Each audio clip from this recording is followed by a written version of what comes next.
À quoi ressemble Barbie et quel mot utiliserez-vous pour le décrire? À quoi ressemble Barbie?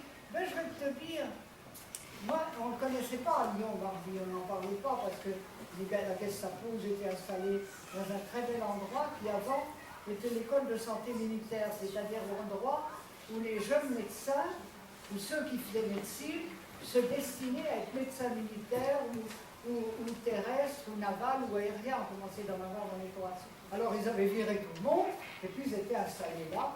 Barbie occupait le bureau du médecin général qui commandait ces jeunes officiers qui avaient évidemment qui n'étaient plus là non plus.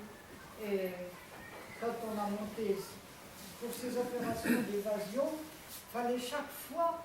Moi, je ne me suis jamais servi de fusil et de grenade. Je n'ai jamais tué de ma vie.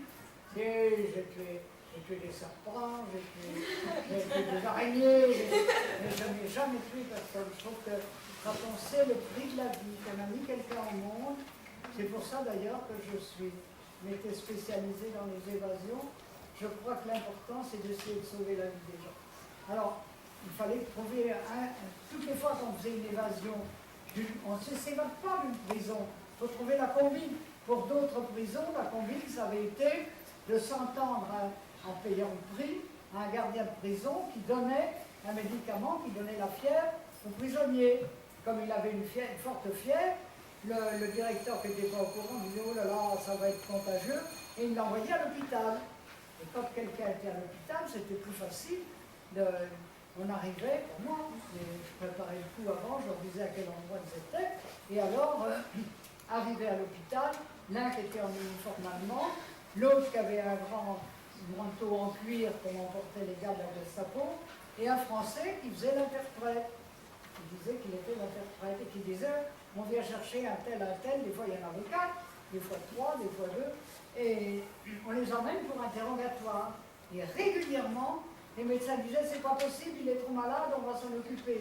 Et même une fois, le directeur de l'hôpital à Lyon, de l'Antigaille, il a fallu que le faux soldat allemand lui mette son fusil sous le ventre pour qu'il accepte de laisser partir. Alors donc, on ne s'évade pas d'une prison, il faut inventer des trucs. Et bien, c'est là que j'ai été voir Barbie. J'avais inventé un truc, j'attendais mon deuxième enfant, c'est Catherine, dont je vous ai parlé, qui est née à Londres et qui fait que je m'appelle Madame Ombra. Je lui ai dit, ben voilà, vous avez arrêté quelqu'un, c'est une erreur, c'est une grosse erreur. J'attends un bébé, il faut qu'on se marie.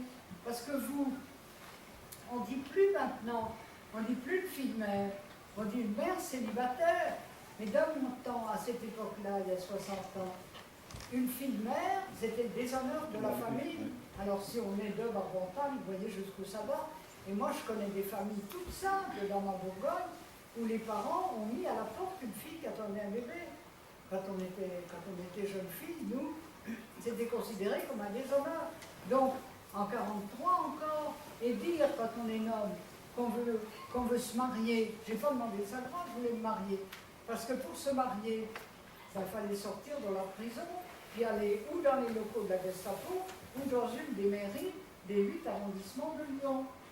Alors je sonne à la Gestapo, on m'introduit dans le bureau de Barbie, et tu vois, je crois que c'est ça qui m'a un petit peu sauvé, et puis qui l'a un peu suffoqué. Il ne m'a pas fait peur, il n'était pas en uniforme, il devait travailler sans faire d'arrestation ce jour-là, il avait une petite chemisette, un pantalon clair, il était plus petit que moi, blond, à peu près de mon âge, il ne m'a pas impressionné du tout, à tel point que j'ai commencé par lui dire, je viens voir le chef de la Gestapo. Et lui, c'est moi, allez voir ce qui est écrit sur la porte.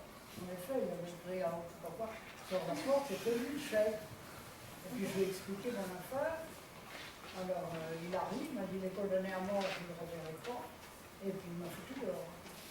C'est comme ça que j'ai vu Barbie pour la seule et unique fois de ma vie. Parce qu'après, j'ai essayé de trouver une autre filière, en me disant, si je tourne, ils vont me ramasser.